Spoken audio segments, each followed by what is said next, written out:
안녕하세요. 신호등이 없는 곳에서 안전하게 유도되게 하는 도로 구조에 대해 설명할 지질환경과학과 2023-0120 학번 이유찬입니다. 목차는 이러이러한데 어느 정도 생략하고 넣고 싶은 부분과 빼고 싶은 부분 그리고 합쳐서 넣었습니다. 일단은 문제점에 대해서 말하고 싶은데 일반적으로 대학가나 단독주택가 등의 거리 같은 경우는 이 좁은 도로로 인해서 보행자의 이동과 운전자가 살짝 아슬아슬한 상황이 굉장히 많아요. 그리고 그런 곳은 구조상 신호등을 둘 수 없습니다. 그래서 사고의 위험성이 높기에 이 좁은 도로로 인해 자동차의 작게는 기스부터 크게는 범퍼를 들이받는 사고가 날 수도 있어요. 이거는 또 자동차에 하는 얘기고, 자동차, 킥보드, 자전거 등이 나를 향해서 박는다. 이럴 때는 이거보다 조금 더 큰 문제가 되겠죠. 실제로 제 경험상에서도 학교를 자취방에서 학교까지 가는 과정 중에서 전동 킥보드라던가 자전거라던가 자동차 이런 것들이 제 바로 옆을 지나가니까 거의 부딪힐 뻔한 경험이 상당히 많아요. 실제로 학교에서 모두가 공유할 수 있는 사이트인 에타에서 같은 경우는 이런 대학가나 이런 도로에서 전동 킥보드 등에서 치일 뻔한 사고가 굉장히 많다고 합니다. 만약 이를 해결할 수 있다면 이런 좁은 도로에서의 전반적인 사고 확률을 낮출 수 있어요. 또한 방금 말했듯이 전동 킥보드의 운전자와 이를 피해 다닐 보행자 모두 이런 기술의 수혜를 볼 수 있겠죠.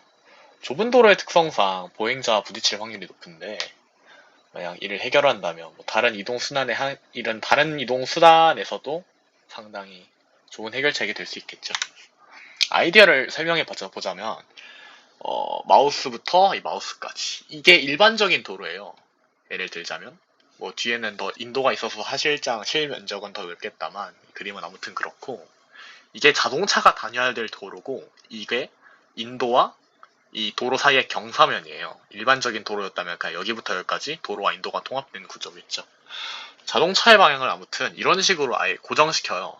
아예 다른 데를 받거나 그렇게 할 수 없게 직진 혹은 후진만 할 수 있게 그렇게 해서 인도와 구별을 확실하게 하면은 일반적인 경우에서 뭐 급발진을 한다던가 이런 경우 빼고 그런 경우에서는 사교 등의 위협에서는 비교적 안전할 수 있어요.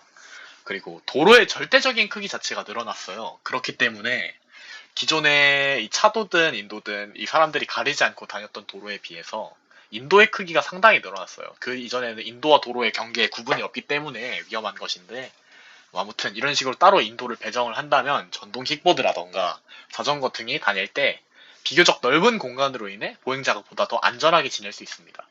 또한 인도와 도로의 이 경계를 구분을 했잖아요. 보시면 이렇기 때문에 보행자에게 경사가 진 도로이기 때문에 내가 이 근처를 지날 때 조금 더 조심을 하는 게 좋을 것이다 라는 심리적인 압박을 줍니다. 이게 사실 다른 기술에서도 굉장히 자주 사용되는 기술이라고 하는데 아무튼 이런 식으로 만든다면 이 자연적이게 사람들이 이 도로를 향할 때 인도 쪽으로 걸어가게 되겠죠. 도로에 비해서 그러니까 도로에서 먼 쪽으로. 그래서 자동차와 어느 정도 거리를 만들 수 있게 하게 해주고 도로를 내려갈 때 조심을 해야 한다. 이런 생각을 만들 수 있을 것입니다. 그렇기에 이로 인한 사고 또한 과거보다 더 줄 것이다 라고 말할 수 있습니다. 그러면 이 교차로에서는 사실 비교적 자동차가 회전을 해야 되잖아요. 방금 보시면은 이런 식의 구조라면은 어쨌든 자동차가 회전할 때 반드시 이 경사로에 바퀴가 닿을 거란 말이에요. 그러면 이런 식으로 교차로일 때는 오히려 이 경사된 부분 있죠. 경사진 부분에서 어느 정도 굴곡을 만들어줘서 자동차가 회전하기 쉽게, 그러니까 뭐라 하지? 운전을 안 해서 뭐 좌회전이든 우회전이든 하기 쉬운 방향으로 만들어서 인도에서 어느 정도 부분을 할당해 보행자와 자동차가 만날 구분을 한 번 더 분리해줍니다. 이런 식으로 만들면은 자동차가 회전을 할 때 비교적 좀 더 안전하게 뭐 어디 박을 염려도 없이 더 안전하게 이동을 할 수 있겠죠.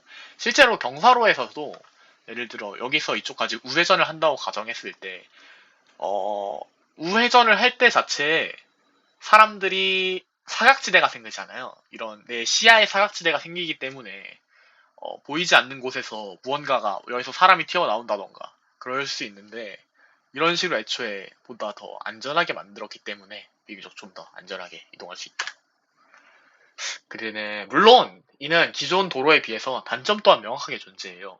도로의 절대적인 크기 자체가 줄어든다. 이 도로와 인도를 구별한다라는 것 자체는 안 그래도 좁은 단독주택가나 대학가의 거리에서는 손해가 될 수 있어요. 왜 why? 이 자동차가 양 방향에서 두 개가 한 번에 들어왔을 때는 한쪽이 어느 정도 양보를 하고 타협을 하는 쪽에서는 타협을 한다면은 둘 다 비교적 안전하게 지나갈 수 있겠죠. 하지만 애초에 사고 위험성을 줄이기 위해서 이런 도로를 만드는 만큼 이 새로운 좋은 대안이 될 수 있습니다. 그리고 사실 이거를 말하고 싶었던 게 제일 큰데 이 기술은 자율주행 자동차를 위한 기술이기도 합니다. 자율주행 자동차 자체는 일단 안전성에 관한 얘기가 굉장히 많이 나와요. 예를 들면 뭐 좁은 도로 등에서 사람들이 튀어나올 때 온갖 변수들이 가득하기 때문에 자율주행 AI에게만 맡기기에는 상당히 부담감이 있는데 이런 식으로 도로가 이렇게밖에 갈 수 없는 구획을 만들어 놓는다면 자율주행 자동차 또한 기존의 일자 평평한 도로에 비해서 보다 더 안전하고 편안하게 갈 수 있다. 이런 점에서 차별을 줄 수 있다 생각합니다. 또한 도로의 크기가 애매할 때 이는 오히려 단점이 될 수도 있어요.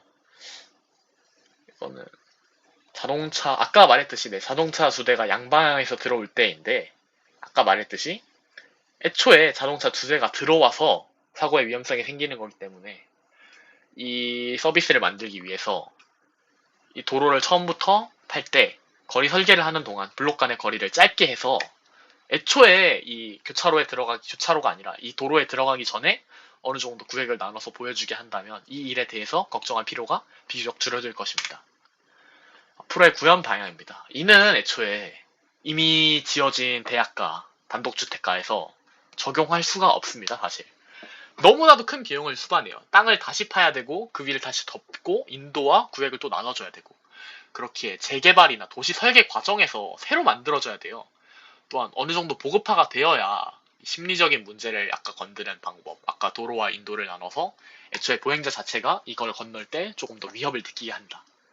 이런 방법이 좀 보급화가 되어야 사람들의 심리에 남기 때문에 오히려 문제가 생길 수 있습니다. 보급화가 되기 전까지는. 그래서 전 세계적으로 이 기술을 보급한다면 이에 대한 결과를 공유할 수 있는 클라우드가 필요하겠죠. 또한 사고율에 대한 빠른 피드백이 필요하기에 그 정보를 공유하고 이 정보에 대한 더 나은 대안을 도출하고 자율주행 자동차의 경우에는 이거에 대한 프로세스 같은 게 좀 더 필요할 테니 그런 거를 공유할 수 있는 노드.js를 사용해서 보다 더 안전한 시스템을 만들어야 할 것입니다. 이상입니다. 감사합니다.